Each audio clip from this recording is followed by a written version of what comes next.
bonsoir, enchanté, Jim. Vous avez l'air chaud, c'est bien. Ça va, vous avez envie de rire? Ouais. Tant mieux, tant mieux, tant mieux, tant mieux. Je vais même aller plus loin, je vais vous dire. Vaut mieux que vous ayez envie de rire. Il faut, pour ce spectacle, il faut être motivé. Ouais, j'en vois qui picolent, super réflexe. Ouais. C'est nécessaire, la drogue aussi, les autres, tant pis. Ouais, parce que, comme on se connaît pas, je vais pas vous la faire à l'envers, je vais vous dire dès le début. Vous n'êtes pas prêts pour ce qui va se passer. Non, non, on va aller très loin, trop loin dans l'humour. Tout le monde va prendre, hommes, femmes, enfants, handicapés. C'est la dernière de ce spectacle. Même moi, je suis encore choqué par ce que je raconte parfois. Ouais.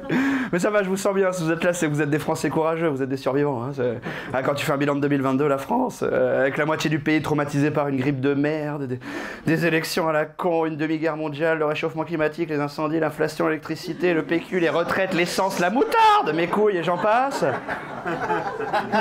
Des gens qui malgré tout ça font encore l'effort un samedi soir d'affronter la grêle, là, le déluge pour s'enfermer dans une salle obscure avec un inconnu qui va chier sur l'humanité pendant 1h10 parce que c'est clairement ce qui va se passer en fait et qui en plus paye pour ça. Bon, vous avez des problèmes psychologiques, il faut vous faire soigner, mais on va bien s'entendre du coup. Alors je crois que vous êtes tous passés par Biarritz, mais juste au cas où certaines ou certains se seraient perdus, si vous êtes amenés de force par des amis, j'en sais rien, si vous n'avez lu aucune critique spectateur, ni lu le petit résumé, ni vu l'extrait sur YouTube, il y en a toujours. Si vraiment vous n'avez fait aucun effort, je vous préviens, le fil rouge de ce spectacle, c'est la liberté d'expression et ses limites qu'on va atteindre. Les vôtres, en l'occurrence, parce que moi, j'en ai pas. Cette grande question qu'on se pose tous, est-ce qu'on peut encore rire de tout en France en 2023 hein? C'est vrai qu'on se pose cette question. Hein? Alors, comme moi, j'en ai rien à branler, que j'ai pas le temps, on va y répondre direct. Oui, on peut rire de tout. Voilà. Ouais, mais tu sais, Jim, des proches disaient pas avec n'importe qui, nique ta mère, Pierre, d'accord? Il n'y a aucune règle. On peut rire d'absolument tout. Faut jamais oublier que le rire, c'est physique, c'est un réflexe. On peut pas t'empêcher de rire, on peut même pas t'interdire de rire. Même toi, tu peux être la personne la plus woke et la plus tolérante du monde. Tu te balades dans la rue, t'es pas concentré, tu croises une grosse en trottinette électrique qui se mange un trottoir. Bon, elle est dégoûtée, mais tu peux te foutre de sa gueule. Hein? Alors pourquoi cette sensation qu'on ne peut plus rire de tout et comment transcender ses propres barrières humoristiques? J'ai la réponse à ça. Il faut avoir la sensation que la personne en face de vous, c'est-à-dire moi, n'a aucun problème avec le sujet qu'elle est en train de traiter et qu'elle est totalement saine d'esprit. Voilà. C'est pour ça que c'est dur de rire de tout aujourd'hui, dans ce monde de tarés qui est en train de partir en couille. Hein. Croire qu'un inconnu est sain d'esprit, c'est nettement plus difficile, je vous l'accorde. Hein. C'est pour ça que maintenant on a la sensation que seuls les juifs peuvent vanner sur les juifs. Voilà. C'est pas parce que t'es juif que t'es plus habilité à vanner sur les juifs. Parce que quand un juif fait une vanne sur les juifs, tu te dis, c'est bon enfant. Voilà. Il n'y a pas d'arrière-pensée, il n'y a pas de sous-message à la con, il n'y a pas à nous amener quelque part. Et moi, tout ce que je peux vous promettre, c'est que je suis ni raciste, ni misogyne, ni homophobe, ni quoi que ce soit. Mais malheureusement, vous allez devoir me faire confiance aveuglément pendant 1 heure. Vous êtes prêts pour ça? On va la refaire. Alors, c'est de ma faute, j'ai oublié de préciser au début. Moi, je joue pas devant des plots et des moutons, d'accord? Spectacle de haut niveau, public de qualité, ça se joue à 2 la partie, ok? Donc je vais avoir la sensation que j'ai des putains de louves et de loups enragés en face de moi, d'accord? Je suis comme un requin, il me faut l'odeur du sang pour y aller, ok? Donc est-ce que ça vous dit bordel de merde ou pas? Ah, vous êtes vivants, c'est bien là. De toute façon, j'avais besoin du oui de tout le monde, même légalement, sinon je peux pas y aller, je sais. C'est pour ça qu'à partir de maintenant, nous entrons dans une zone d'humour sans aucune limite. Il n'y aura plus aucune phrase d'explication ou de justification du style attention, je viens de faire une vanne sur les musulmans, mais j'aimerais préciser bien évidemment que tous les musulmans ne sont pas des terroristes, c'est de la merde ça, pourquoi le justifier? D'abord, qu'est-ce qu'on en sait quand on y réfléchit bien? Comment le prouver objectivement? Mais c'est vrai, prenons même le plus honnête des musulmans. Imaginons le meilleur des musulmans sur terre, appelons-le Mouloud, tu vois. Tu sais, Mouloud, il vit en Libye, il est heureux, il a sa femme, ses gosses, son job, c'est très pieux, le mec, il va à la mosquée 5 fois par jour, tu vois, 8 fois, tellement il est motivé. Vraiment, le mec bien, sous tout rapport, sympa. Un matin, Mouloud, il se réveille, chérie, il est où mon café? Ben, elle est où ma femme? Ben, ils sont où mes gosses? Ben, elle est où ma cuisine? Bon, Mouloud, on a bombardé son pays, tu vois. Il va voir son voisin Mourad, il dit, mais qui a fait ça? Mourad lui explique que c'est la France, c'est les droits de l'homme. Pour les libérer du terrorisme, là, faut se mettre à la place de Mouloud. Hein. Ben, il vient d'être libéré du terrorisme, ça, c'est cool. Hein, dans l'histoire, comme perdu sa femme, ses gosses, sa cuisine. Pas si bien que ça, Mouloud. Il se dit, bon, là, ça va pas tant que ça. Hein, je crois que je suis pas loin du burn-out. Faut que je change d'air, faut que je me change les idées, clairement. Je vais me faire un petit concert de rock. Bon, Mouloud, il va sur billet réduc. Prend des places carré or, Bataclan, 130 morts. Merde, la boulette.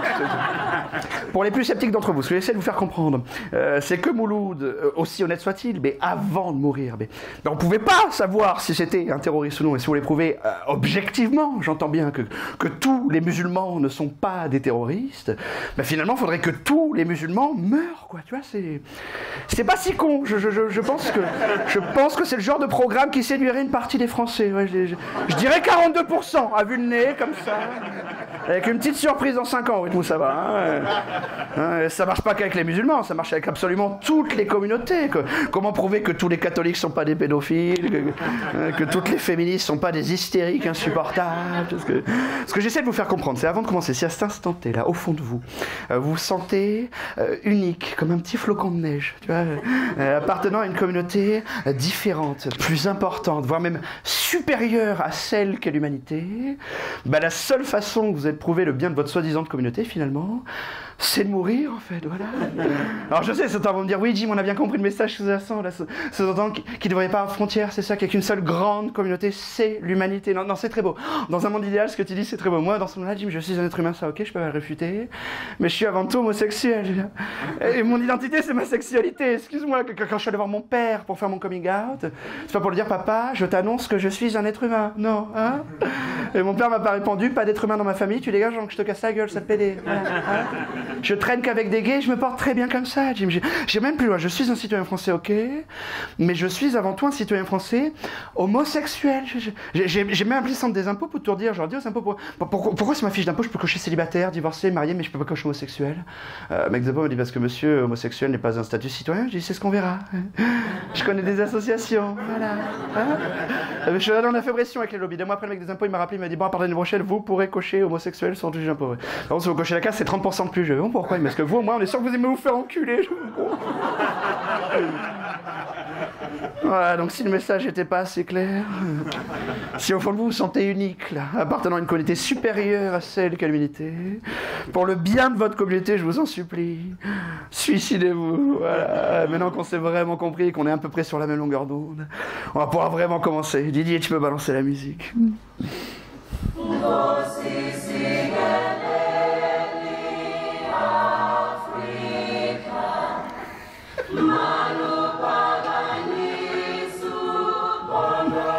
Est-ce que quelqu'un sait ce que c'est? Non? Il n'y a même pas de timide cultivé, j'offre un verre tellement ça me casse les couilles que personne ne sait jamais. Ouais. Ah. Attends, c'est un truc de dingue quand même. Hein. C'est l'hymne sud-africain. Ouais, choix très symbolique pour commencer ce spectacle. Vous allez très vite comprendre où je veux en venir. Et pas n'importe quelle interprétation. C'est l'hymne sud-africain interprété par une chorale gospel à l'arrivée de Nelson Mandela au pouvoir après 27 ans de prison en Afrique du Sud. Et pourquoi j'ai choisi ça? C'est une petite théorie personnelle, vous allez me dire ce que vous en pensez. Je pense qu'indirectement, c'est à peu près à partir de ce moment-là où on a commencé à un petit peu moins rire de tout en France. Ouais, c'est vrai qu'il y avait eu des prémices. Ça commençait à sentir la merde avec les Rosa Parks, les Martin Luther King, les Malcolm X, toutes ces conneries, quoi. Mais c'est au moment où les minorités opprimées ont commencé à vraiment demander des droits, à vouloir être traitées comme des êtres humains, qu'on a commencé un petit peu à mourir de tout en France. Ouais, c'est vrai qu'avant ça, c'était open bar. En tant qu'humoriste blanc, c'était génial. C'est vrai qu'avant, en France, vous pouvez vraiment rire de tout. Mais je pense qu'il y en a qui ont un petit peu abusé. C'est peut-être pour ça qu'on le paye aujourd'hui. Hein. Je sais pas si vous vous souvenez d'une époque pas si lointaine, il y a 30 ans de ça, où Michel Leb débarquait sur scène, il imitait un noir devant 4000 personnes. Le mec, je vous passe l'accent, mais il imitait un singe, sans trembler. Hein. Bonsoir, j'aime les bananes, je grimpe au cocotier, mes narines sont des rébanes. Et la salle était hilar, aucun sentiment de gêne comme vous là. Ah non, avec ce genre de vanne à l'époque, t'étais considéré comme un génie, tu remplissais des zéniths. On te donnait la Légion d'honneur. Cette époque pas si lointaine, j'insiste, où Vincent Lagaffe sortait la Zoubida. La Zoubida! Et le scooter Mokhtar l'avait volé. Numéro 1 du top 50 pendant 40 semaines. 1 million de singles vendus en France. Va essayer de faire ça aujourd'hui. Non, alors qu'à l'époque, tout le monde était heureux, tout le monde était raciste, tout le monde dansait. Tu vois ce que je veux dire. Ouais. Et si à l'époque, tu avais un arabe, enfin, un Français issu de l'immigration, qui se plaignait de ses paroles clairement racistes, à juste titre, il avait raison, le mec, ça tremblait pas.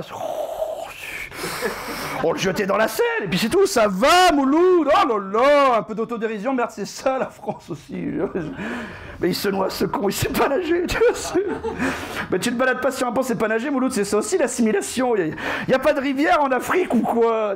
C'est tellement mieux avant. Je sais pas si vous vous rendez compte qu'avec la cancel culture, avec le wokisme, on est en plein 1984 d'Orwell, ça y est, on est en train d'appauvrir insidieusement le vocabulaire français pour empêcher les futures générations de penser librement et plus facilement les manipuler. Moi, quand je pense à toute cette facilité d'expression, à toute cette richesse de vocabulaire, à tous ces mots que les futures générations ne connaîtront même plus. Je sais, bico, négro, bognol, rital, polac, macaroni, youpin, niakoué. Cette époque pas si lointaine où en public en France, sans paraître homophobe, tu veux dire tarlouse, pédé. Cette époque pas si lointaine où en France, en public, sans que ça pose de problème à personne, tu pouvais casser du pédé. C'était une activité pour les Français fut un temps, hein, une sorte de hobby national en toute détente. Le week-end, tu allais voir ta femme, chérie, qu'est-ce qu'on fait ce week-end? Il me semble qu'on casse du pédé, Christophe et Dominique. Ah oui, ça faisait longtemps, pourquoi pas. Et ça, c'est qu'une question d'évolution de mœurs, essayez pas de réfléchir. Hein. Moi, par exemple, toi, je suis né en 89. Et comment dire ça simplement? Malheureusement, je n'ai pas été élevé par mes parents avec une haine innée pour quelqu'un, juste pour ce qu'il est. Tu vois, donc le concept même de l'homophobie m'échappe. Je n'arrive pas à comprendre ça. Je n'arrive pas à l'intellectualiser, ce qui est très important pour moi. Le racisme, j'arrive à expliquer une partie. Il ne faut pas faire les faux culs. Hein, oui, il y a un délire historique de guerre déjà. Si je dis à mon grand-père, qui a connu la Seconde Guerre mondiale, si je dis à Pépé, ce week-end, je vais à Berlin pour la Gay Pride. Bon, il me met un coup de fusil direct. Tu vois, c'est un connard, mais je comprends qu'il est traumatisé. Il n'arrive pas à passer à autre chose. Les moches! Ouais, c'est bien, calme-toi. Pareil avec ces Français qui ont fait l'Algérie, tu vois, c'est vrai qu'il y a ces gens qui ont gâché leur vie à la guerre. Si tu leur expliques qu'en réalité, leur médaille de héros de la nation française et leur petite décoration à la Combre peuvent se les carrer dans le cul et de gueule avec au passage. Hein. Ils se sont juste fait baiser dans l'histoire. Ils ont été manipulés, ils sont allés tuer d'autres êtres humains au nom d'intérêts politiques qui ne les concernaient même pas. C'est tout ce qui s'est passé. Mais si tu leur expliques comme ça, à brûle pour point, objectivement, tu vois, ils vont mal le prendre avec le recul, je pense. Ouais. Ils préfèrent s'accrocher à leur haine, parce que c'est tout ce qui leur reste pour survivre moralement. Hein. S'ils se regardaient 10 secondes dans le miroir, ils se foutraient une balle instantanément. Ouais.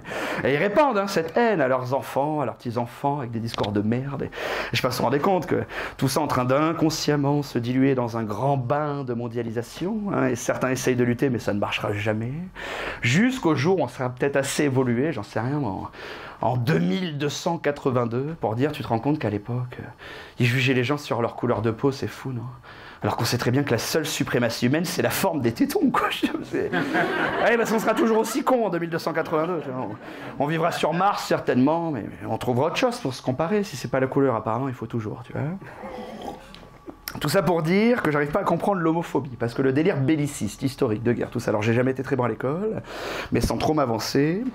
Mais il me semble que dans toute l'histoire de l'humanité, il n'y a jamais eu aucune sorte d'empire gay qui ait attaqué ou envahi qui que ce soit. Tu vois, c'est pas la Tarlousie qui est montée à Poitiers. Hein, voilà.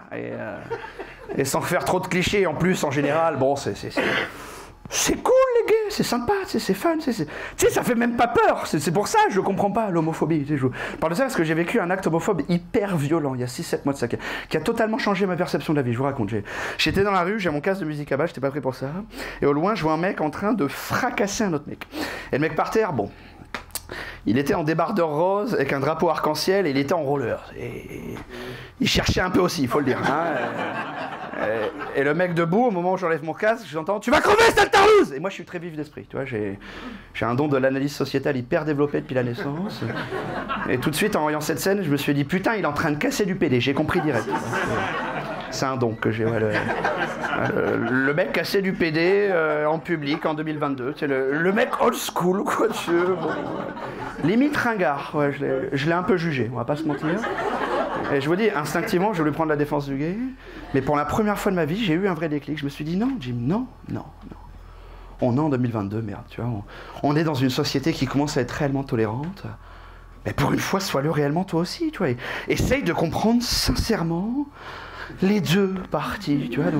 Donc j'ai essayé de l'aborder sans préjugés, avec une certaine humilité, un certain respect. J'ai fait excusez-moi de vous déranger, bon, par pure curiosité intellectuelle, pour pourquoi vous faites ça, tu vois? Alors, dans cette société islamo-gauchiste, féministe-tolérante, LGBT-friendly, voilà. Le mec n'avait pas l'habitude de rencontrer des gens vraiment ouverts d'esprit. Donc au début, il s'est un peu braqué par réflexe et il s'est méfié. Il me fait « Quoi, t'en veux aussi, toi ?» J'ai fait « Non, non, pas du tout. Loin de l'idée de vous juger, ma démarche est purement sociologique. J'aimerais vraiment comprendre sincèrement ce qui vous anime. Je veux dire, en tant que casseur de PD, voilà, je veux dire, est-ce un héritage culturel, une tradition familiale, je veux dire, êtes-vous casseur de PD de père en fils, voilà, et là, il a senti que j'étais sincère, donc il a commencé à se détendre et s'exprimer un peu. Il me fait parce qu'il suce des bites, c'est une tarlouse, quoi. Je fais non, mais ça, j'ai bien compris, ça, c'est le principe même de l'homophobie. Je veux dire, mais il t'a proposé de te sucer. Il me fait bah non, encore heureux, sinon j'aurais défoncé sa gueule. Je fais ah, mais t'es déjà plus ou moins en train de lui casser la gueule, là. Il me fait non, mais façon de parler. Je fais arrête de t'énerver. J'essaye de comprendre. Si ce mec mangeait des huîtres, tu vois, et que les huîtres, ça te dégoûte. Enfin, je sais pas, t'es allergique, j'en sais rien. Même pas, il en mange devant toi. Hein. C'est qu'en rentrant chez lui, avec ses copains, il mangeait des huîtres. Tu lui casserais la gueule, il me fait bah non, c'est des huîtres, c'est pas des bites. Je fais ah d'accord, ok.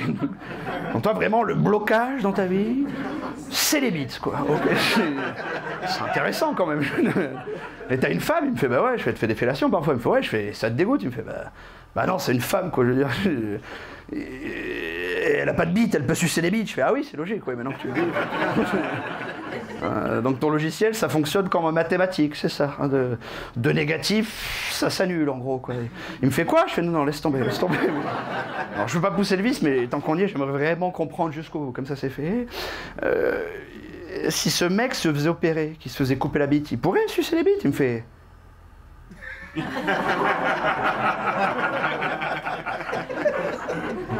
Bah non, parce que je...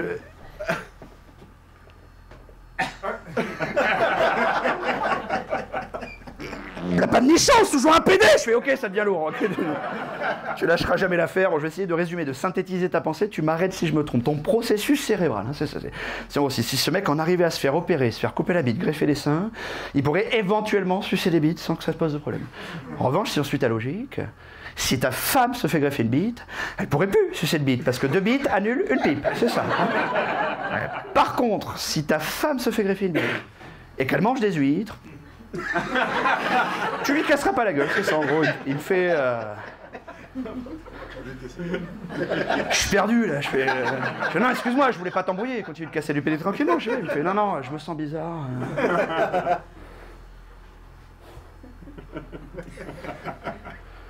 Tu m'as gâché mon plaisir. Et il est parti comme ça. Et ça m'a fendu le cœur, voyez-vous, parce que.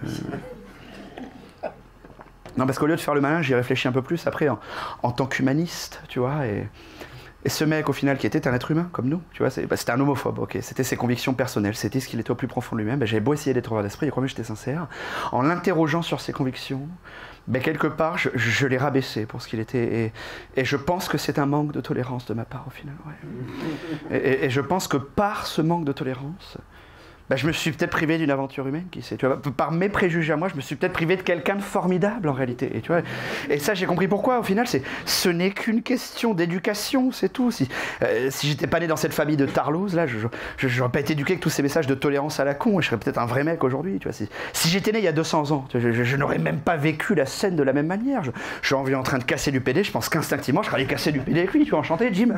Bertrand, ça fait longtemps que tu casses du PD, ouais, c'est cool, peut-être qu'on serait devenus les meilleurs amis du monde, peut-être qu'on aurait voyagé à travers le monde pour casser du PD, j'en sais rien, tu vois. Et peut-être qu'un soir, sur une plage,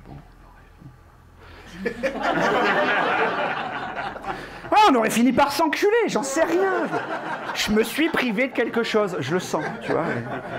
Et ça, j'ai compris pourquoi maintenant. C'est parce que de manière perverse et ironique, on est tombé en 2023 dans une sorte de dictature de la tolérance qui nous sépare les uns les autres au final. On tolère trop maintenant, je pense.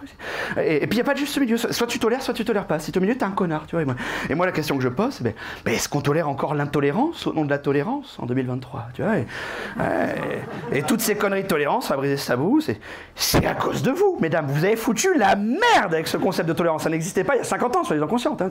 À nous, les mecs, avant, avec la loi du plus con, on s'en sortait déjà. Hein, l'économie marché, la terre tournée. Hein. Non, parce qu'on a brisé ce tabou, hein, on peut faire un bilan. Vous avez quasiment gagné votre combat. Allez, encore 10, 20 ans maximum, donc on peut faire un bilan. Maintenant, avant toute votre merde de féminisme, là, bon. Vous dominiez déjà le monde en sous-marin, il n'y avait pas besoin d'en faire autant, de niquer la vitrine, on n'avait que ça pour faire les malins. C'est vrai, avant même le féminisme, dans toute l'histoire de l'humanité, je prends n'importe quel couple hétéro, au bout de 20 ans de relation, le mec, bon, c'est une serpillière, c'est comme ça, voilà. Puis foutu de choisir la couleur de son slip sans demander l'avis de sa femme. Alors, rouge ou bleu? Tout sauf blanc, ah d'accord. Maintenant que vous avez ajouté le féminisme, on ne peut plus être misogyne. C'était quand même 96% de notre personnalité à l'origine. Vous nous parlez de déconstruction mentale à longueur de journée, il nous reste 4%. Et 3 blagues de paix, la taille de la bite, on fait quoi pour se reconstruire avec ça? Mais arrêtez de vous moquer, mesdames, hein, un peu d'empathie pour nous aussi, merde. On a fait des efforts, notre génération. Essayez de comprendre, putain. Au nom des mecs, je vais le dire. Sans la misogynie, sans ce sentiment profond d'être supérieur à vous, sans aucune raison, aucune preuve. On peut plus l'assurer en tant que alpha, quoi. Et on va le dire, les mecs, on n'y a pas cru, donc on s'est laissé faire. Mais maintenant, ça allait trop loin, c'est irréversible, hein, depuis quelques années. Là. On assiste à une vaginisation de la société. Il n'y a plus de vrais mecs en 2023 avec des couilles, quoi, tu vois. Alors, si ce soir porté par moi, exceptionnellement, ils vont porter leurs couilles, mais vu que de ce que je vois, les femmes sont quand même majoritaires, ils sont quasiment tous en couple, ça m'étonnerait, ils ont envie de baiser, forcément. On va voir s'il y a des courageux, on va voir. Bah, est-ce que vous vous souvenez d'une époque, pas si lointaine, j'insiste aussi, où les femmes...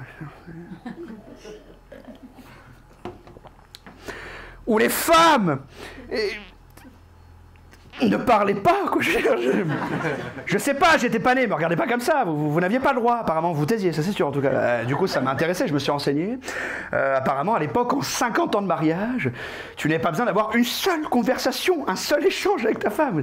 Moi, je me souviens, j'ai eu la chance de connaître mon arrière-grand-père de mon vivant, et je me souviens, une fois, il m'a dit, je n'ai jamais parlé à ton arrière-grand-mère. Non, j'en oublie son prénom, parfois, pour te dire. C'est pour ça que je l'appelle maman, c'est tout. Hein, subissez pas toutes ces conversations à la con, comme nous, à longueur de journée. Où on fait genre de comprendre quelque chose, mais on comprend rien du tout.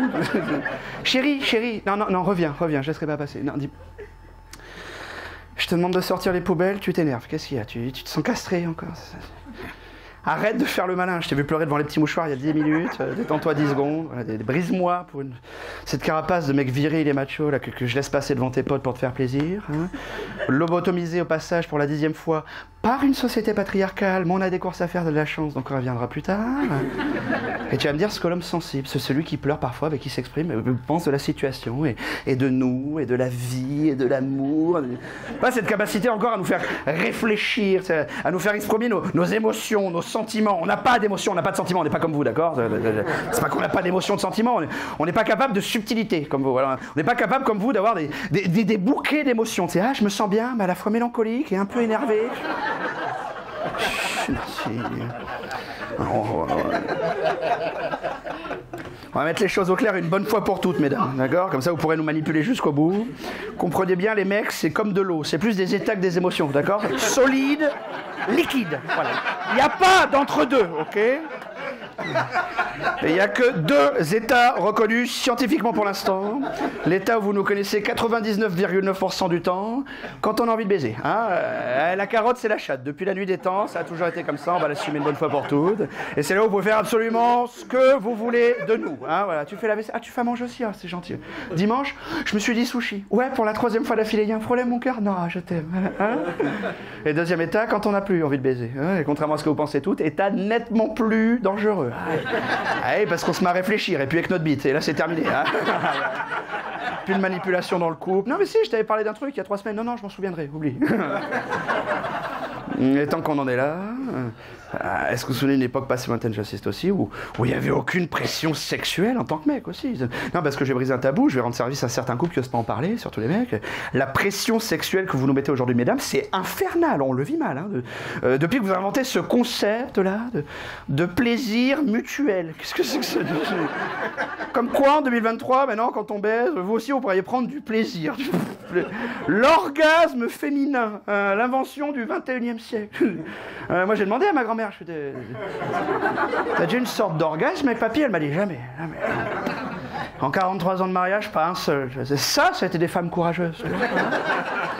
Et ça l'a pas empêché d'avoir 5 magnifiques enfants au passage, parce que c'est ça le but, on se perd avec tous ces débats. Hein. Ah ben c'est scientifique, c'est écrit dans la Bible, je peux pas mieux faire.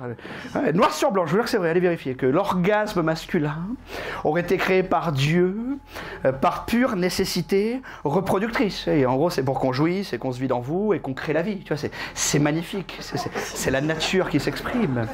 Alors que l'orgasme féminin n'aurait même aucun intérêt d'exister.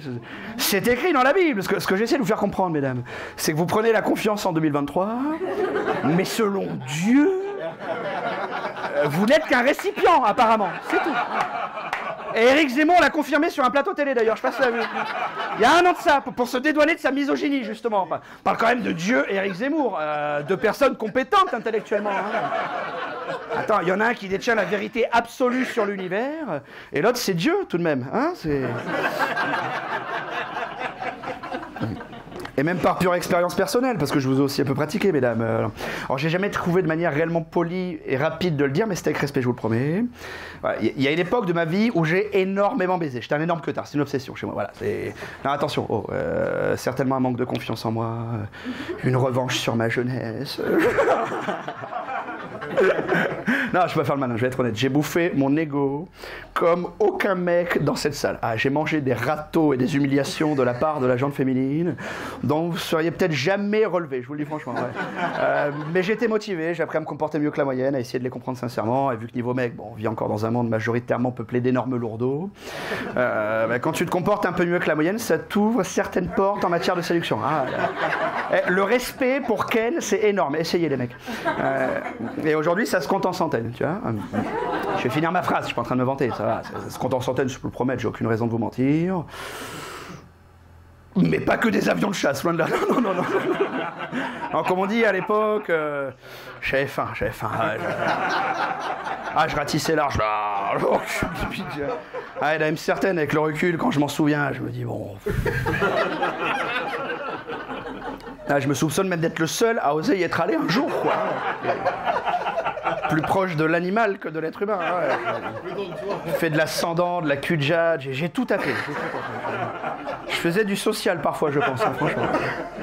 Bref, sur ces 200 conquêtes à peu près. Et là, je vais me vanter un peu. Parfois des séances de sexe. À faire rougir un acteur porno. Plus d'1 minute d'affilée. Préliminaire comprise, je suis pas un mytho.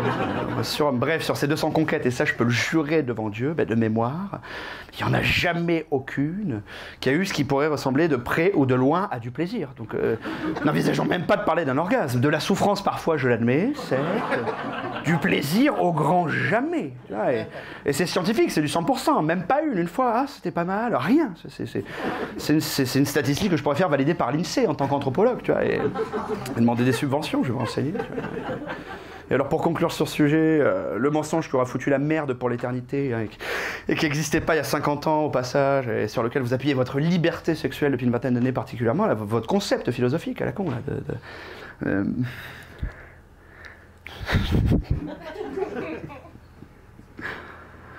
54 représentations exactement aujourd'hui, un trou de mémoire toujours à mon droit. C'est fort.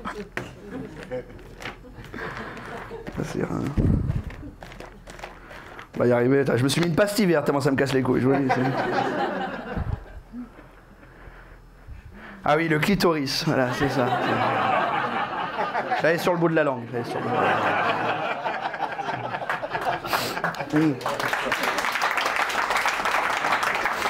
Déjà, tu galères à trouver le mot, qu'est-ce que tu vas trouver le bordel, hein? Ouais, on va parler du clitoris ouvertement. On va faire un bilan sur le clitoris. Vous allez vous les éclairer sur le sujet, mesdames, parce qu'on fait genre d'y comprendre quelque chose. Je crois que vous aurez tout compris qu'objectivement, on en est encore loin. Je vois que tu valides, ouais, je comprends. Non, mais détends-toi au nom des mecs. Vous nous faites chier avec le clitoris. Non, mais attends, 200, je veux bien remettre en question. Je pratiquais quand même à un moment donné, même scientifiquement, objectivement. Attends, moi, tu mets une manette de PlayStation, ok? Il y a 19 boutons, je les ai comptés. Tu me mets FIFA. Chaque fin de saison, je suis en division 1, je suis un putain de jeu, d'accord? Là, votre manette à vous, bon, c'est... Il y a un bouton. Faut bac plus 16 pour l'utiliser, putain de ta mère. Tu sais, toi, tu connais pas la personne, tu fais l'effort de la séduire, faut y aller déjà. Tu la ramènes chez toi, il y a un monde qui s'est créé, tu dis bon, elle est cool, elle est intelligente, elle a la conversation, tu la respectes, tu joues les préliminaires, tu vas pas comme un bourrin, donc tu sais, t'es respectueux, tu vas doucement, t'es là. Doucement, c'est pas fait en Kevlar, enfin! Ah, pardon, excuse-moi.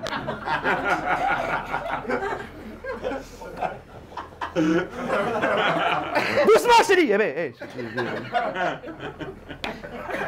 il y a des doigts, il y a un trou, tu veux quoi?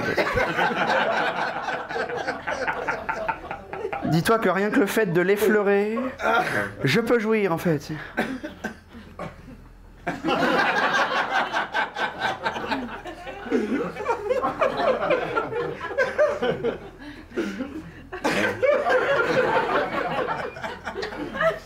C'est comme les robinets automatiques dans les chiottes.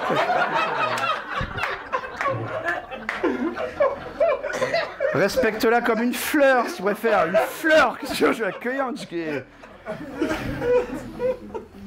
Je t'aime un peu. Je sais pas. J'ai pas été formé pour ça, voilà. J'ai pas les compétences.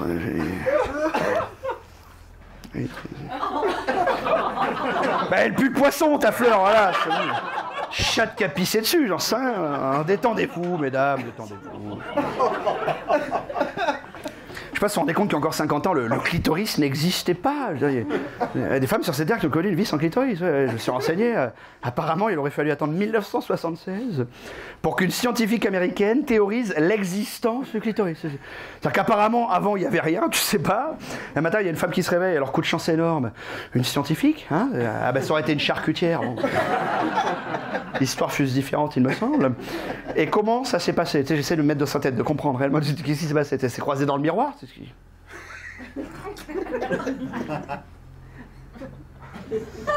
Ben, c'était pas là avant, ça.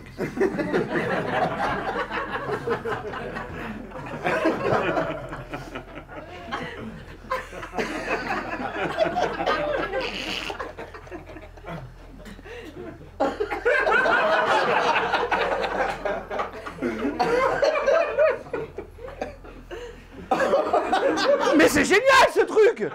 On va en parler dans le monde entier, ça a cartonné. Et attends, c'est pas le plus dingue, écoutez bien.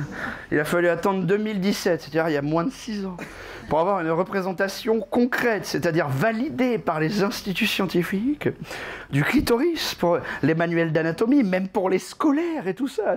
Ce que j'essaie de faire comprendre, c'est par rapport à votre espoir sur le progrès, le féminisme, de là où on part quand même.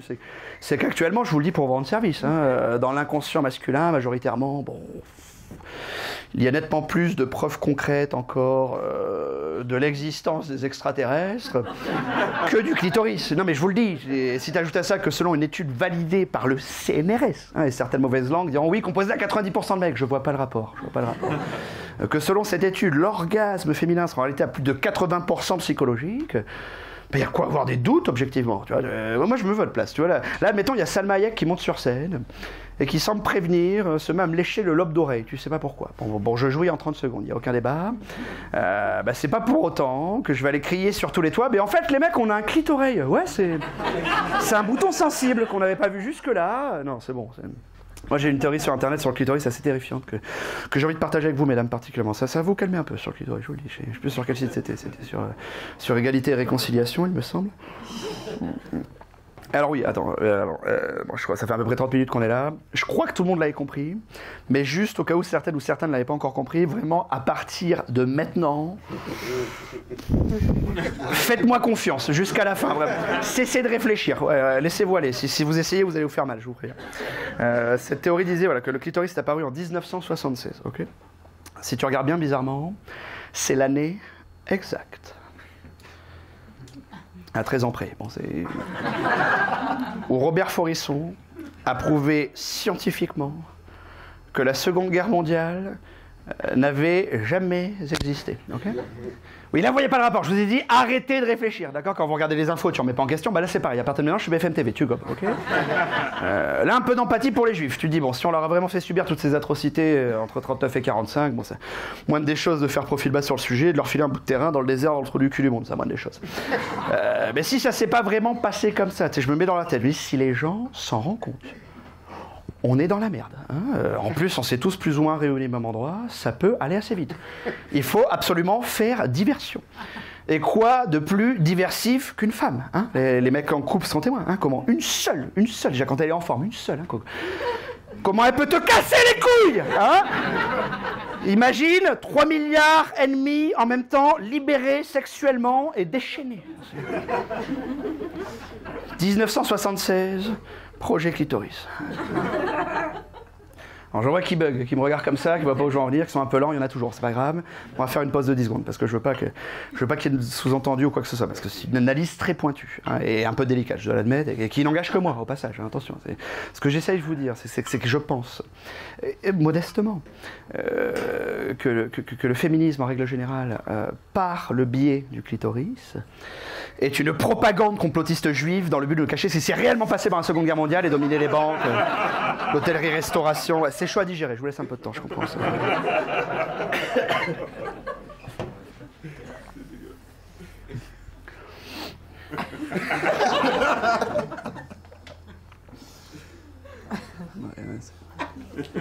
Ah, j'adore ce moment, c'est mon moment préféré du spectacle parce que ça annonce la suite. Ouais. Parce que c'est le moment exact où moralement la salle se scinde toujours en deux parties très distinctes. Il y a ceux qui se disent bon, ça fait 30 minutes qu'on est là et il vient de nous faire passer le clitoris pour un complot juif. C'est qui ce connard? T'avais lu le résumé? Et ceux qui n'ont pas d'âme, qui n'en ont rien à branler, qui sont très majoritaires ce soir, c'est bien. Je suis fier de vous. Si vous voulez du sang, vous allez en avoir, vous inquiétez pas, vous êtes servis. Pour les autres, j'ai pas l'impression qu'il y en ait, mais bon, en fait, je vois rien à partir de là, je vous dis franchement. Donc là, je vois que ça se passe très bien. Pour les autres, s'il y en a en qui j'aurais heurté certaines sensibilités, je m'en excuse. Voilà. Sincèrement, ouais. Après, j'ai envie de dire... Bon. Non, mais depuis quand on est dans un pays de fragile comme ça, où c'est devenu un délit d'heurter la sensibilité des gens? Puis de deux, si vous aviez lu une seule critique spectateur, même la dernière, vous saviez exactement où vous mettiez les pieds. Donc à un moment donné, bon, allez vous faire enculer un peu quand même, c'est bon, on va faire des efforts aussi. Non, mais t'arrives pas dans un restaurant vegan et tu dis hey, y a pas de côte de bœuf. Ben oui. Et lis la carte et nique ta mère, tu vois, fais un effort aussi, voilà. Mais je vous aime quand même. Enfin, vous avez payé, quoi, tu vois. Donc, non, mais donc en tant que professionnel, je veux pas que les 40 prochaines minutes soient une séance de chimiothérapie pour vous, ça serait mal placé de ma part. Donc on va faire un petit sas de décompression psychologique de 10 secondes. Voilà, ça fait 30 minutes qu'on est là, on a appris à se connaître, c'était cool, je trouve qu'on passe un bon moment. Il y a des bonnes énergies. Jusqu'à maintenant, j'y suis allé mollo. Maintenant, on va enlever le frein à main, pour de vrai. Voilà. Alors, ça me ferait chier parce qu'en plus c'est filmé, mais ce que j'essaie de vous faire comprendre, c'est que si vous voulez vous barrer, c'est maintenant. Vous êtes libre, je me vexerai même pas, je suis pour la liberté de chacun. Non, tout le monde reste, vous êtes motivé, c'est beau. Je vous ai prévenu, les préliminaires, c'est fini. Hein, parce que moi, 1 an et demi de confinement, à parler seul face à un mur, ça m'a rendu un petit peu taré quand même. Ouais, parce que mon métier à l'origine, c'est d'analyser la société, surtout les sujets les plus délicats, essayer de désacraliser ça avec des inconnus et voir même si on peut en rire. Et j'ai pas pu, il faut rattraper le temps perdu. Et il s'en est passé des choses horribles en 2 ans, et j'ai la dalle. Hein, des questions existentielles que je me suis posées tout le long de cette pandémie. Pour commencer, un sujet qui m'a passionné tout le long du confinement déjà, la sacralité de la vie humaine. L'importance que nous, les êtres humains, on donne à la vie humaine en règle générale. Pour que vous compreniez où je veux en venir très simplement, une question qu'on s'est tous posée de ce que j'ai vu ici, c'est sûr, intérieurement, hein, jamais publiquement, mais on s'est tous posé au moins une fois, qu'est-ce qui fait qu'avec cette grippe de merde, par exemple, on a fait le choix de faire cesser de tourner le monde, clairement, hein, sacrifiant des milliards de dollars, d'euros, des millions d'emplois, de jeunes diplômés et de vies, par conséquent, pour sauver concrètement, 2 EHPAD et un leucémique, en gros. Hein. Faites pas les faux culs, on s'est tous posés, assumez. Attention, si j'en parle aussi ouvertement, c'est parce que j'étais d'accord avec ce choix. Pour moi, c'est un message d'espoir. Pour une fois qu'on sacrifie l'économie et le marché pour des vies humaines, mais c'est extraordinaire. Hein, mais couilles, ouais. Pourquoi cet arrière-goût de merde derrière, à ce moment-là, hein. Pourquoi, si tout à coup la vie humaine c'est sacré, pourquoi ce manque de cohérence? Pourquoi à côté de ça, on a toujours absolument rien à foutre du clochard qui est en train de crever en bas de chez nous, tu vois. Et que dans une mauvaise journée, t'es même capable de le dévisager quand il te demande 10 centimes, tu vois. Pourquoi à côté de ça, on a toujours rien à foutre du tiers-monde? Pourquoi à côté de ça, on est encore capable de tuer des milliers d'innocents pour construire une dizaine de stades climatisés dans un putain de désert pour un divertissement, tu vois. Quelle vie compte réellement et quelle vie ne compte pas? C'est la question à laquelle on est en train de répondre. Pour ça, Google nous aide pas mal. Il nous donne un petit indice. Je sais pas si vous avez avez suivi, avant ils se cachaient, maintenant ils le font beaucoup plus ouvertement parce qu'ils vont bientôt lancer le projet. Depuis quelques années, Google investit des milliards de dollars dans le génome humain parfait. Selon eux, d'ici une dizaine d'années, ça va arriver beaucoup plus vite qu'on ne le pense. Grâce au génome, on pourra pousser le vice jusqu'à aller choisir la couleur de la peau, des yeux, des cheveux, voire même la taille ou la symétrie ou non du visage de nos enfants. Je ne sais pas si vous vous rendez compte de l'impact que ça va avoir sur l'humanité. Des enfants créés selon nos critères de perfection. Et petit bonus pour vous, mesdames, sans subir l'allaitement, l'accouchement, la déformation du corps, ce qui est génial. Mes premières pensées qui me viennent, bien évidemment, l'acte sexuel ne sera plus nécessaire à la survie de l'humanité. Donc déjà que ça baisait plus beaucoup chez les hétéros. Bon. Va falloir se trouver des passions, les amis, les maquettes d'avion, le modélisme, aller très souvent au théâtre. Parce que on va se faire chier sur Terre, je vous le dis. Deuxièmement, des enfants créés selon nos critères de perfection. Mais il n'y aura plus de gens moches, objectivement. Vous serez plus là, enfin la plupart d'entre vous, en tout cas. Vous vexez pas, vous êtes toilette parfait. C'est pareil pour ma gueule, je suis très conscient de moi, mais il n'y aura plus d'erreurs, rien, plus de difformité, ce ne sera pas nickel. Il n'y aura même plus de maladies, il n'y aura même plus de maladies, même neurologiques, chromosomiques, plus de trisomiques, plus d'Asperger, plus d'handicapés de naissance. Donc à terme, plus du tout d'handicapés, rien que ça. Un monde sans handicapés. Je sais pas si vous vous rendez compte avec le recul de l'impact rien qu'économiquement. Quand je pense à tous ces milliards qu'on a dépensés dans des places de parking bleu à la con qui serviront déjà plus à rien dans 20 ans, qui servent déjà à rien, jamais personne dessus. Non, mais Macron l'a dit, on est en train de taper sur les retraites, les budgets sont serrés, on est quasiment en guerre mondiale, c'est pas la priorité. Tu vois, ces rampes d'accès qu'on oblige à construire dans les établissements qui servent qu'aux skaters déjà concrètement. Tu vois, à tous ces chiottes de 50 mètres carrés dans le resto qu'on a pas le droit d'utiliser soi-disant. Tu sais, ils sont 3 en France, ils ont des salles de bain privées partout, ces fils de pute. À toutes ces vidéos virales qu'on n'aura plus sur YouTube, tous ces faux rires coupables, seul chez toi, sans témoin. L'homme tronc qui fait du coup de fou. Tu l'as, si, voilà. Le paraplégique qui court le 100 mètres sur la musique, c'est... Les handisports, quelle barre, ça me manquait, moi, je te jure. J'en vois qui bloque, ne cherche pas de morale à ce que je raconte. Il y en a une à la fin, laisse-toi aller, d'accord? Pour l'instant, j'essaie juste de comprendre à quel moment on a dévié de notre trajectoire, moi, c'est tout. Et moi, je pense que c'est au moment où on a essayé de contrôler la vie. Et je pense qu'il y aura un effet pervers, mais bénéfique à ce que met Google en place. Parce que j'ai bien compris qu'on avait déstructuré aussi notre façon de penser, de contrôler la vie. Bien, on contrôle plus rien du tout. On respecte même plus la vie comme il se doit, rien qu'en France. Regardons pas de notre porte, pas juger les autres pays. Mais c'est beau l'évolution des mœurs, des libertés de chacun. Mais sur la vie, il y a des excès, objectivement. On arrive à des cas où d'un côté, t'as des gamines de 13 ans qui en sont déjà 8 avortements. 13 ans, 8, enfin un effort quand même. À l'opposé de ça exact, t'as des pauvres femmes qui ont vraiment envie d'avoir des enfants, mais qui ont des problèmes de fertilité, qui demandent à leur mari pendant des années de se branler dans un tube, dans une cabine d'1 mètre carré, c'est injuste. À l'opposé de ça encore, t'as des parents qui devraient avorter mais qui n'avortent pas, tu vois. Et je te parle pas que des parents de Sandrine Rousseau, il y en a tant d'autres. Tu vois, tout notre gouvernement, de gauche à droite, sans aucune exception pour commencer. Tu vois, ma tante. Non, mais je vous explique. Isabelle, c'est la sœur de ma mère, c'est du côté de ma maman.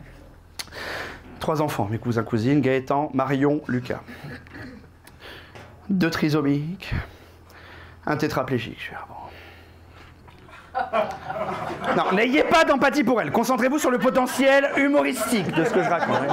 Elle n'est pas dans la salle, il n'y a pas de témoin. Voilà, si j'en parle, c'est que je suis à l'aise avec ça. Et vous n'êtes pas responsable des problèmes de ma famille. Puis moi, j'ai vécu toute ma vie avec eux. Je vais dire, à un moment donné, mais elle n'aura pas la plaindre 107 ans. Elle a fait ses choix dans sa vie, elle assume aussi. On va arrêter de la plaindre. Non, mais c'est vrai. Au premier, ok. Au deuxième, bon. Tu cesses de te reproduire, excuse-moi. Il me semble que la vie t'envoie un message assez clair. Tu n'es pas faite pour procréer, Isabelle. Voilà, pratique une autre activité. Le ping-pong, fais-toi plaisir, ce que tu veux. Mon oncle Patrick, son ex-mari, lui, au 3e, il a su reconnaître 7 heures. Il dit non, ils ont 3 sur 3. Non, mais t'as une chatte en carton, je vais refaire ma vie ailleurs. Voilà, t'es dit, oh, j'ai qu'une vie, je sais pas ce qu'il y a après. C'est pas pour la pourrir et éduquer 3 Mongoliens, ce genre de questions. Non, mais il a fait une chose que les femmes sont incapables de faire par nature même, en fait. Et il a su reconnaître ses torts, assumer, et il s'est barré. Voilà. Alors qu'elle, comme toute femme, elle est restée dans le déni, quoi. Tu vois, à les aimer. Bon. Tout ça pour rien en plus. Non, parce que j'ai oublié de vous préciser. Ils sont morts à 11, 14 et 17 ans. Ouais. Ah, je vous ai prévenu qu'on y allait, on y va. C'est bon maintenant. Gaëtan et Marion, les 2 trisomiques, sont respectivement morts à 11 et 14 ans. Parce qu'en plus des trisomiques, tenez-vous bien, Ils avaient une maladie de naissance hyper rare, donc indécelable et incurable, qui les condamnait à mourir jeunes, quoi qu'il arrive. Ouais, des trisomiques éphémères, si vous préférez. Ou jetables, ne jouons pas sur les mots, c'est pas un concours de sémantique. Ça s'appelle des trisomiques papillons, c'est une maladie. Arrêtez d'être choqués par ce que je raconte, putain.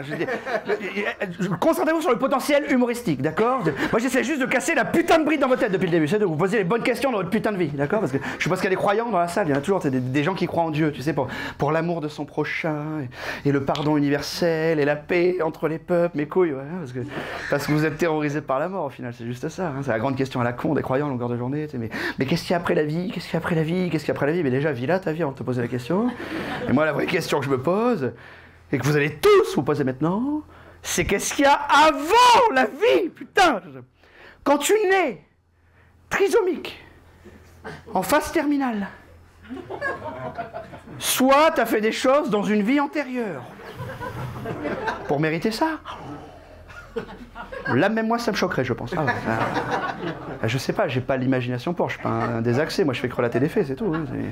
Mais ça doit être ignoble, atroce, horrible, je sais pas, au minimum du minimum du minimum, j'en sais rien, moi, tu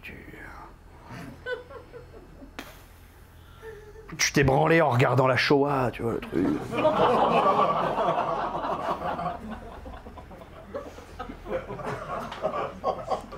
T'étais enfant de cœur, t'as violé un curé, tu vois. Ou alors Dieu a un sens de l'humour, bon Dieu. Moi il me fait marrer, je vous le cache pas, mais je comprends que tout le monde soit pas client. Attention, c'est high level, hein, en matière de cynisme et d'ironie du sort. Faut travailler le truc avant d'en rire un peu. Hein. Et le troisième, faut que je vous raconte comment elle est morte, parce que c'est vachement intéressant aussi. Il s'est suicidé, ce con. Pour la dernière fois du spectacle, arrêtez d'être choqués parce que je dis, il n'y a pas de témoin, concentrez-vous sur le potentiel humoristique. On parle du suicide d'un tétraplégique, les amis, réveillez-vous. Hein, le concept même de l'immobilité. Lucas, quand on était enfant et qu'on jouait à 1, 2, 3 soleil...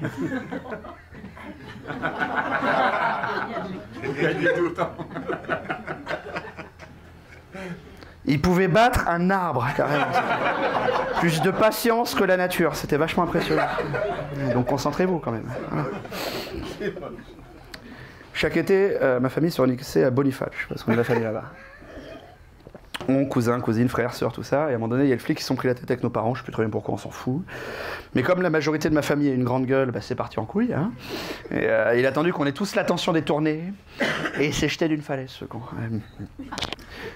Oui, je sais qu'il n'y a rien d'original dans ce que je raconte, c'est la suite qui est intéressante.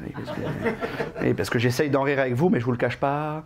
Ça m'a un petit peu traumatisé quand même. Ouais. J'avais pas le même sens de l'humour quand j'avais 8 ans, bizarrement. Ouais. C'est peut-être ce qui m'a rendu un peu taré. Hein. Ça m'a vécu la totale.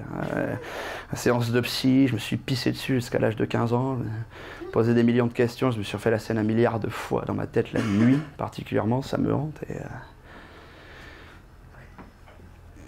Et comment analyser ça avec vous et vous faire comprendre ça délicatement? Bon.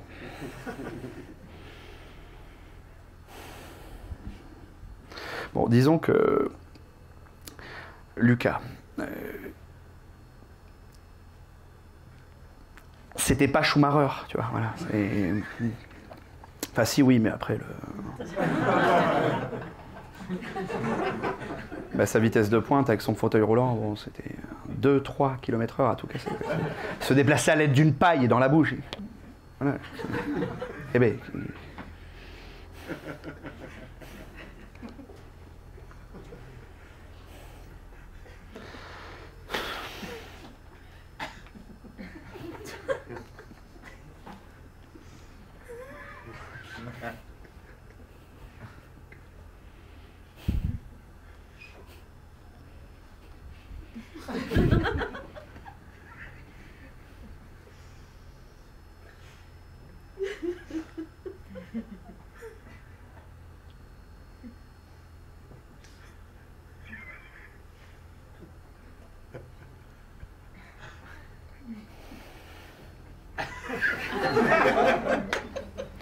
Mais je l'ai vu se jeter, c'est dur de l'avouer des inconnus, putain. J'avais 8 ans, il n'y a rien qui est sorti, j'étais comme ça.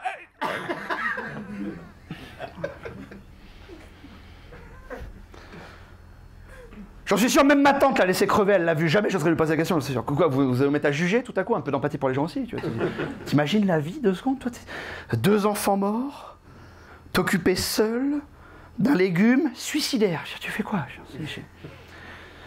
Pour la dernière fois du spectacle aussi, ne cherchez pas de morale à ce que je raconte. Je vous ai dit, il y en a une à la fin. Jusqu'à là, laissez-vous aller. Pour l'instant, j'essaie juste de découvrir des vérités absolues sur l'humanité, sans aucun sentiment, aucune émotion, très objective. De passer un certain degré de perception du sens même de notre existence et de le partager avec vous, qu'on soit en osmose au bout d'un moment. C'est pour ça que vous avez payé, maintenant vous êtes au courant.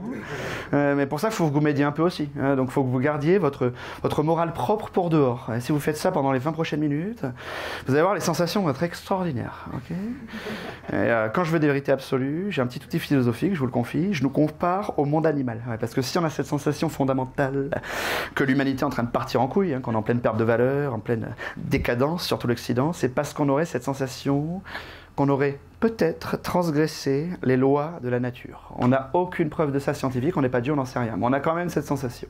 Et on a aussi la sensation que les animaux ne transgressent pas les lois de la nature, ils s'adaptent à nos conneries, à nous, mais ils ne les transgressent pas par eux-mêmes. Et quand tu regardes attentivement le monde animal, tu te rends compte de plein de choses hyper intéressantes. Tu te rends compte par exemple que dans le monde animal, il n'y a pas de meurtre de sang-froid. Donc les guerres, les serial killers, à mon avis, sont des déviances humaines. Ça n'a pas vraiment de raison d'exister. Il n'y a pas de racisme interespèce. Ça non plus, ça n'a pas de raison d'exister. En revanche, n'en déplaise à certains, dans le monde animal, il y a de l'avortement. Il y a de l'homosexualité. Donc que vous le compreniez ou non, ça a été créé pour quelque chose. Que vous l'admettiez ou non, c'est nécessaire d'une manière ou d'une autre à l'écosystème, au continuum de la vie, à cette grande force créatrice. Et réfuter ça, c'est réfuter la nature. Donc par défaut, réfuter Dieu. Donc pour les croyants, ironiquement, sur le sujet, bon, allez un peu vous faire enculer quand même. On est en 2023, adaptez-vous.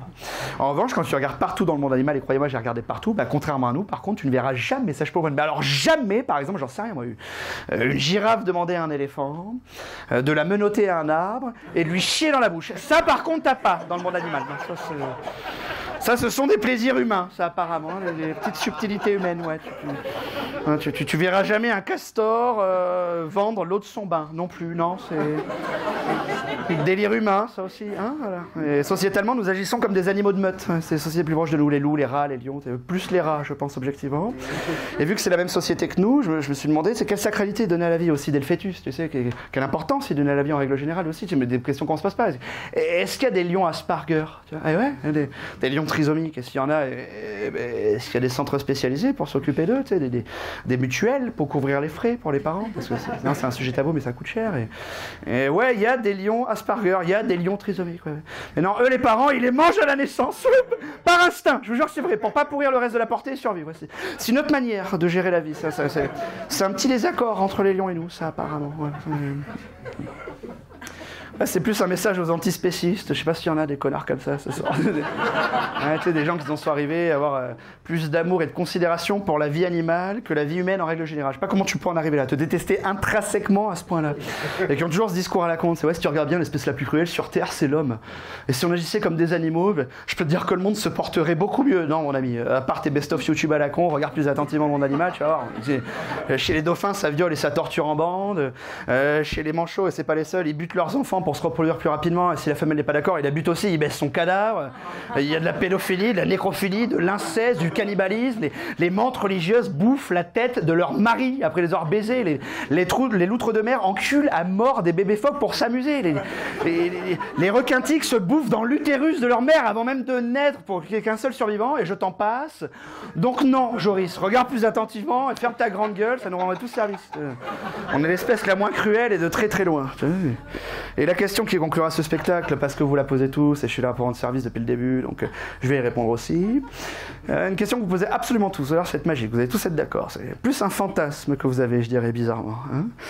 En ce moment, et particulièrement avec cette pandémie, là.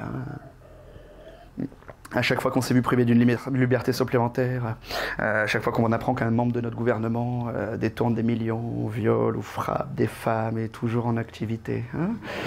On se pose tous cette question, mais quand est-ce que le peuple va vraiment se réveiller en fait? Quand est-ce qu'on va ouvrir les yeux? Quand est-ce qu'on va reprendre la Bastille? Quand est-ce qu'on va couper des têtes? Qu'on va niquer les mères? Alors j'ai la réponse à cette question, et c'est du 100%. Jamais, les amis, voilà. Si certains ont cet espoir dans la salle, vraiment commencez bien l'année, faites-moi plaisir. Libérez-vous de cet espoir et savourez la déchéance de notre société occidentale. On est au climax, on est en train qu'on l'admet ou non, et on va se casser la gueule et en beauté. Il n'y aura jamais de prise de conscience réelle, il n'y aura jamais de révolution, ni dans 1 an, ni dans 10 ans, ni culturelle, ni quoi que ce soit. Je sais que certains y ont encore un peu cru, il y a 2 ans et demi avec les gilets jaunes. C'est vrai qu'au début on s'est tous fait baiser. On était tous là, putain c'est formidable. Le peuple est en train de vraiment reprendre le pouvoir, ça y est. Tu vois, puis quand je vois les conditions de vie de certains, ça t'ouvre les yeux sur la misère en France. Non, il faut les soutenir, c'est super. Puis très vite ça s'est transformé en ouais, bon.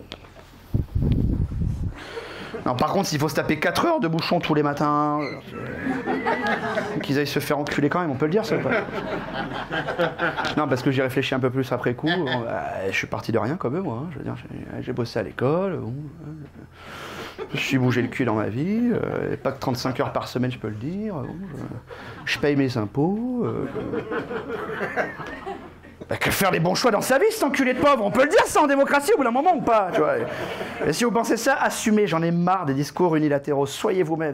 Déjà, pour commencer, c'était de la merde les gilets jaunes, je sais pas pourquoi on les suce à longueur de journée, je leur pisse à l'arrêt aux gilets jaunes, d'accord? C'est pas gratuit, on va faire un bilan, parce que déjà, premièrement, tu ne fais pas la révolution française en gilet fluo, non, je veux dire...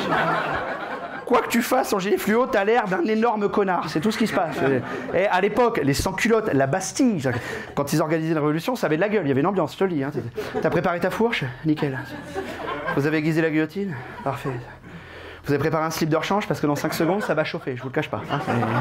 Là, ils organisent une révolution, c'est notre ambiance. Vous avez préparé la glacière pour les bières? Nickel. T'as les chipots, Philippe? Parfait. Non, parce qu'à Martine, tu leur ramènes un cubi de rosé de la Communauté Européenne, un rapport qualité-prix.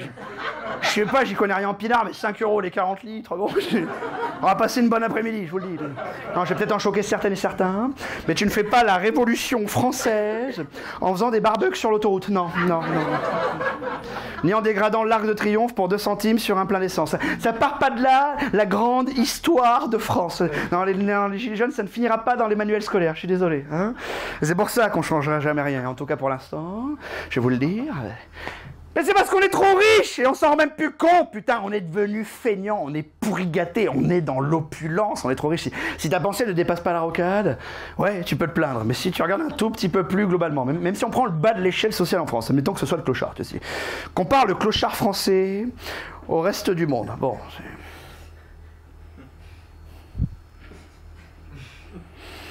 ça va, il y a pire. Moi j'ai une petite commune de merde dans le Nord-Pas-de-Calais, très pauvre, d'où toute cette inspiration, vous l'aurez compris. Et je suis fils d'immigrés, mes parents ont connu le racisme, la misère absolue, et je peux vous dire qu'à 60 ans, la misère c'était à une autre échelle. Déjà il y a 30 ans, tu as des souvenirs à la con, pas de traumatisme, des souvenirs, d'un quartier de merde, les clochards c'est autre chose. Tu vois, les clochards à l'époque avaient une certaine dignité, certaines valeurs, ils se respectaient en tant que clochards eux aussi. Tu vois. Déjà ils avaient tous le sida ou 2-3 hépatites, c'était des vrais clochards, tu les reconnaissais, tu vois. Et c'était des putains de punks dans leur tête, c'était malade, moi je les respectais, c'était des tarés. Ils se foutaient des coups de couteau pour rien, pour des sortes de domination de squad, de trafic de drogue. Les flics devaient tout le temps intervenir, nos parents nous interdisaient d'aller dans le quartier des clochards. Moi j'en ai un qui était pote avec moi, j'étais le roi du monde, tu vois. Il y avait du sang partout, c'était génial, tu vois. Là ça fait 10 mois que j'ai un appart à Lyon, j'en ai un au tabac à côté de chez moi. Le dimanche, quand je suis en gueule de bois, je vais me chercher les clopes à la va-vite que je fais pas gaffe, je me rends compte qu'objectivement, bon,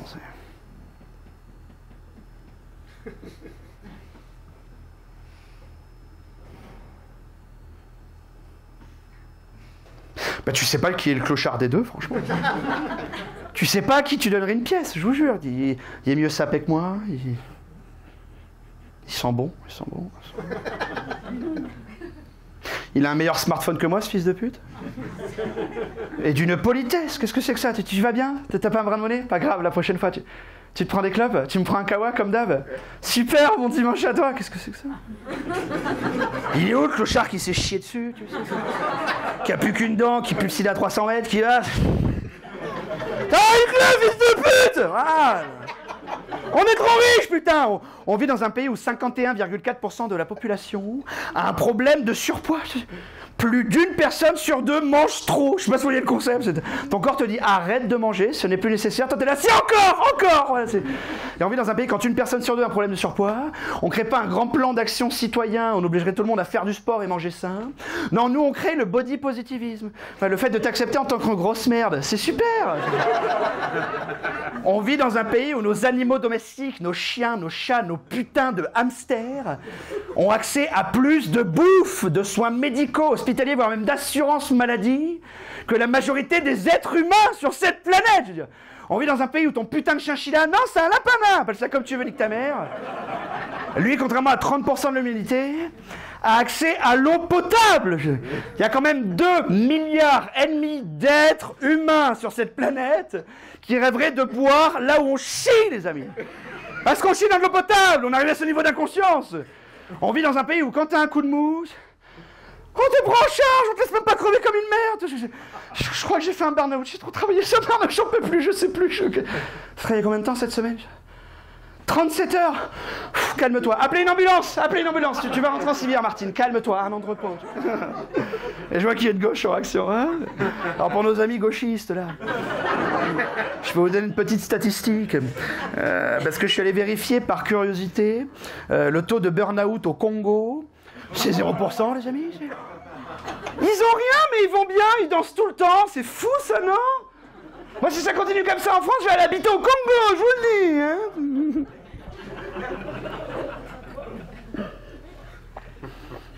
Et c'est pour ça qu'on est tous à moitié dépressifs dans ce putain de pays, hein, et que selon une étude très poussée, statistique personnelle, 50% d'entre nous sont sous anxiolytiques, et l'autre moitié se drogue. Hein. C'est plus par culpabilité qu'autre chose, parce que c'est cyclique dans l'histoire de l'humanité, c'est toujours comme ça. Quand une civilisation, une société comme la nôtre, est évoluée, plus elle est dans l'aisance matérielle, surtout, plus elle a tendance à devenir feignante, atteindre un certain point d'évolution, à se reposer sur ses acquis, se créer des problèmes, et oublier quelque chose de fondamental qui nous empêche d'évoluer sainement. C'est commencer à avoir un doute sur elle-même, et oublier que l'humanité à l'origine est profondément bonne. Nous sommes profondément bons, vous êtes profondément bons encore aujourd'hui. Votre premier réflexe reptilien quand quelqu'un se casse la gueule, c'est pas de lui mettre un coup de couteau et de lui voler son portefeuille, bah non, c'est de le relever, tu vois. Après, si c'est pas fait mal, tu te fous de sa gueule, bien évidemment. C'est quand même de le relever à l'origine, voilà. C'est plus par culpabilité, parce qu'on a compris que notre bonheur soi-disant matérialiste, bah, de une, c'était de la merde, clairement, hein, et nos générations, on peut même pas se mentir. Hein. Avec Internet, on est les premiers à avoir du recul. Bah, non seulement le consumérisme et le matérialisme ne rendent pas heureux, mais en plus, c'est basé sur la domination et l'esclavage d'autres êtres humains, enfin, fond du trou du cul du monde. En mangeant un avocat, t'apprends que t'es responsable d'un génocide au Mexique, ça rend taré, quoi. Et c'est pour ça qu'on changera jamais rien.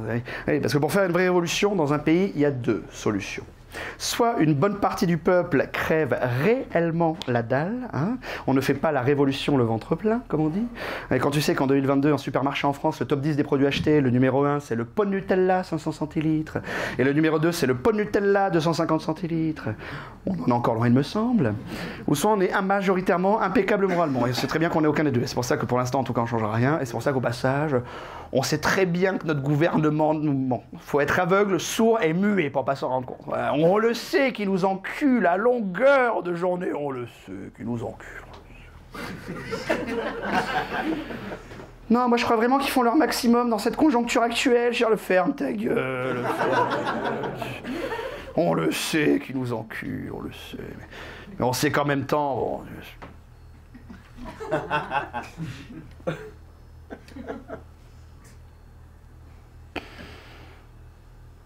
ça va. On n'est pas les derniers dans l'échelle de l'enculerie mondiale non plus, hein. Et on est plutôt bien placés. Et on participe tous ici présents à cette enculerie mondiale, rien qu'avec notre surconsommation, et j'en passe. Et c'est pour ça, sur celle, je vous dis, moi je n'ai pas de limite, mais c'est presque délicat pour moi de parler de société de surconsommation, d'économie néolibérale, de gauche, de droite, de marché, des concepts qui n'existent pas, hein, immatériels, qu'on a créés de toutes pièces, mais maintenant tout le monde y croit dur comme fer, comme une religion, et capable de se foutre sur la gueule, voire même de s'entretuer pour ce genre de sujet. S'entretuer sur ce genre de sujet, pour moi, c'est comme s'entretuer sur l'existence du Père Noël. Il faut être aussi attardé, je vous le dis franchement. Oui, illustrons. Prenons un sujet nettement plus concret et grave que la surconsommation, comme la pédophilie. Hein, il me semble que ce serait nettement plus concret, nettement plus grave. Ben, bizarrement, ça serait plus facile d'en parler pour moi, parce que ce n'est pas clivant, c'est une vérité absolue, tout le monde est d'accord dans la salle, il n'y a aucun débat. La pédophilie, c'est mal. Voilà. Même les pédophiles te disent pas, mais non. Il y a une barrière psychologique. Une fois que t'es dedans, c'est des sensations extraordinaires. Non, et non pas ce genre de discours. Ils savent très bien que c'est mal. C'est pour ça qu'ils se cachent pour le faire. C'est pour ça que si l'une d'entre nous voyait un pédophile en action, face à la violence de cette action, instinctivement, tu le butes. Tu vois. Minimum, tu lui coupes les couilles. Et même les plus gentils et les plus passifs d'entre nous diraient, bon, je serais pas allé jusque-là, mais il le méritait, ce fils de pute. Tu vois, c'est fluide. Tout le monde est d'accord. Alors que métaphoriquement, quand tu vas parler de société de surconsommation, de tout ce genre de conneries, ben, quand tu vois le pédophile en train d'enculer l'enfant, pareil, tu vas t'indigner, mais ta morale à toi, voir intervenir, changer les choses. Oh! Puis plus tu vas t'approcher, plus tu vas te rendre compte que l'enfant qu'il est en train d'enculer, là par contre, bon, c'est... Mais c'est le même qui te fait tes Nike et ton iPhone pour 1 centime de l'heure. Ouais. Donc tu vas être plus tatillon, bizarrement, tout à coup. C'est oh! Non, voilà, c'est dit, voilà. Ben, on ne sodomise pas les enfants, je suis désolé. On les fait creuser, on leur fait faire de la couture. C'est comme déjà assez méchant comme ça. En même temps, si tu te fais choper quelque part, je tombe aussi. Donc, oui, mais je vais regarder ailleurs. Mais je tenais à dire par dignité morale que je ne suis pas d'accord. Voilà. Et j'en mettrai un hashtag sur Twitter. Ouais, c'est mérité. Ouais, on va changer le monde. Bon, y a quoi à la télé ce soir? Hanouna, putain, heureusement qu'il y a Baba, sinon moi je tiendrai pas. Hein. Arrêtez de vous moquer, c'est important de se vider le cerveau. Dans cette société bardée d'informations, je dirais que c'est même vital de se vider le cerveau. On se le remplit tellement. Hein. C'est pas une leçon de morale que je vous fais, loin de là, au contraire, c'est le point fondamental qui vous empêche de vraiment changer les choses aujourd'hui et d'oublier qu'on vit dans un des meilleurs pays du monde, si ce n'est le meilleur pour moi, après chacun son avis, je m'en fous. Mais c'est qu'au final, il n'y en a aucun de nous qui est réprochable, aucun, au lieu de bien l'intégrer, de bien l'accepter, de s'entraider, de se pousser les uns les autres vers le meilleur, non, nous, on monte tous sur notre piédestal sur certains sujets, on se juge et on se fait des leçons de morale, les uns aux autres, à longueur de journée, hein, et que sur des sujets qui nous concernent, si tu regardes bien, hein, va demander l'avis d'un vegan sur la maltraitance animale. Oh, il va être inspiré. Ah, il va te sortir les violons, faire chialer pendant 3 heures sur les chats et les poules. Il va te comparer ça à la Shoah. Par contre, la Coupe du Monde, ça, il a regardé. Il en a rien à foutre. Hein, c'est ça qu'à longueur de journée, les femmes font la morale aux hommes et vice-versa, bien évidemment. La gauche à la droite et vice-versa. Et les carnivores aux véganes, les chasseurs aux pêcheurs, et les corridas, et mes couilles, on va pas tous les citer. Et moi, je propose quelque chose à partir de demain, c'est d'utiliser un petit outil que manifestement plus personne n'utilise, qui s'appelle le libre arbitre. Le fait de penser par soi-même et arrêter de se faire une opinion sur chaque sujet de société selon la moyenne nationale et de choisir un camp pour rester dans le move. Le camp du bien selon toi. Ça donne une société moins aseptisée, très vite, vous allez voir. Et pour ça, je vais vous aider, parce que je suis conscient que vous n'avez pas le même boulot que moi. Vous n'avez pas que ça à branler de vous poser des questions existentielles à longueur de journée. Donc quand tu ouvres ta gueule, tu vas jusqu'au bout. C'est la moindre des choses. Hein. Vous allez faire une petite expérience sociale avec moi. 1 minute tous les matins, c'est tout ce que ça dure. Si au bout d'un mois vous sentez que ça vous saoule, vous arrêtez. Si vous sentez que c'est bénéfique, vous continuez absolument toute votre vie, d'accord? Je le fais depuis des années, j'ai eu des retours spectateurs, ça change des vies, ok? Tous les matins, là, quand vous allez vous brosser les dents, vous allez vous fixer dans le miroir de tout votre être, très attentivement, comme si c'était la première fois que vous voyez, d'accord? Et vous allez vous poser cette question très simple, tous les matins.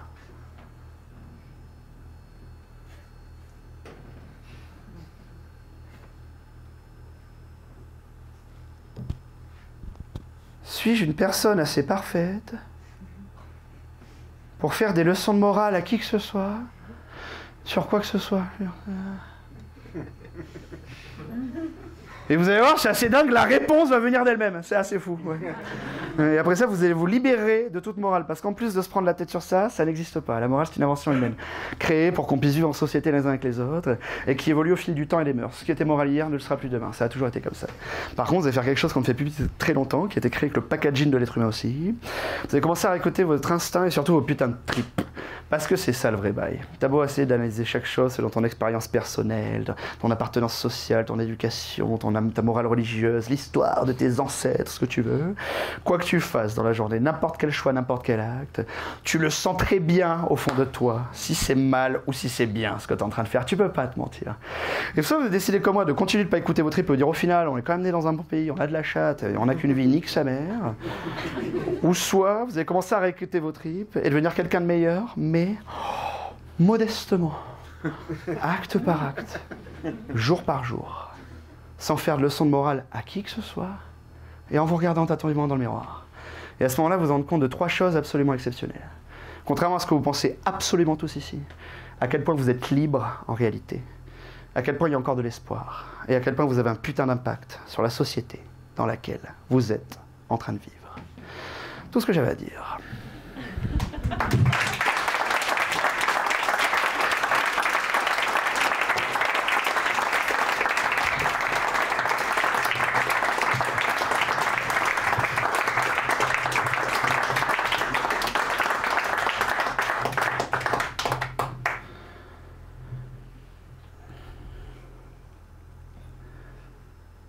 La liberté a un prix abordable par tous. mais que très peu sont prêts à payer. Si c'est l'argent qui règne sur le monde, c'est la peur qui le fait tourner.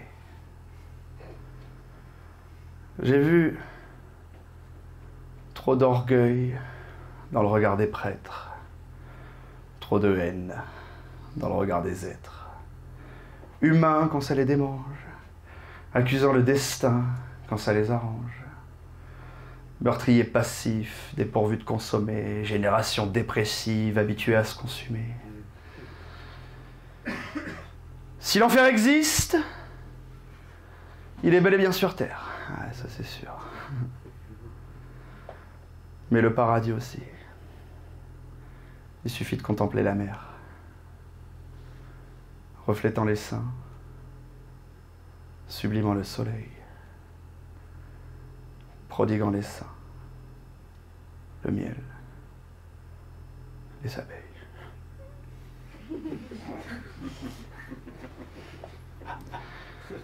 Prière pour la Palestine, paix pour Israël.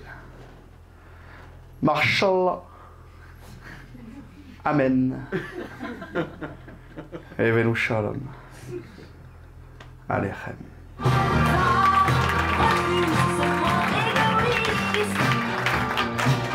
Merci à vous.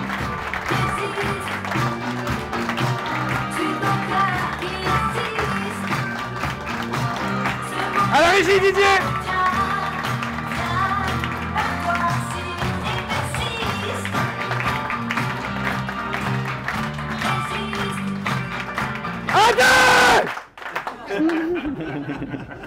Non, on va la faire très courte parce qu'un spectacle c'est 55 minutes et moi je joue beaucoup trop longtemps. Et si vous avez des projets de restauration derrière, je veux pas vous niquer votre fin de soirée parce que j'ai dit en découvrant Lyon, on est dans la capitale de la gastronomie, Mont-de-Serpin samedi soir après 21h30. On va la faire courte. Voilà, mais merci pour cette dernière, franchement vous étiez exceptionnels, ça fait plaisir, si on a une captation ça me fait vraiment plaisir. Le monsieur en régie n'est pas du tout régisseur, c'est le propriétaire de ce spectacle, de ce théâtre et il a un spectacle qui commence à partir de mardi du coup, à la place du mien à 20h, qui s'appelle No Future. Un sujet d'actualité aussi, mais vraiment porté vers l'avenir, où les choix technologiques vont nous amener, tout ça. Et ce sujet d'actualité aussi, mais vu par le prisme d'un mec de 50 balles et pas de 30. Donc à savoir, est-ce qu'il a plus d'espoir que nous? Moi, l'espoir, à vous de le découvrir. Et surtout, vous, par le prisme d'un mec qui était un putain de punk anarchiste dans sa jeunesse, qui est devenu un bobo de la Croix-Rousse. Voilà. Donc venez voir ça, c'est énorme. Quant à moi, je vous remercie vraiment d'être venu. Voilà. Si vous voulez boire un coup avec nous, surtout que c'est la dernière, c'est avec grand plaisir. Ça se passera au comptoir. Les autres, à jamais, je comprendrai. Et moi, ce que je veux dire, soit tout de suite, soit excellent week-end à vous tous. Et merci encore, je passe un putain de moment avec vous. Merci.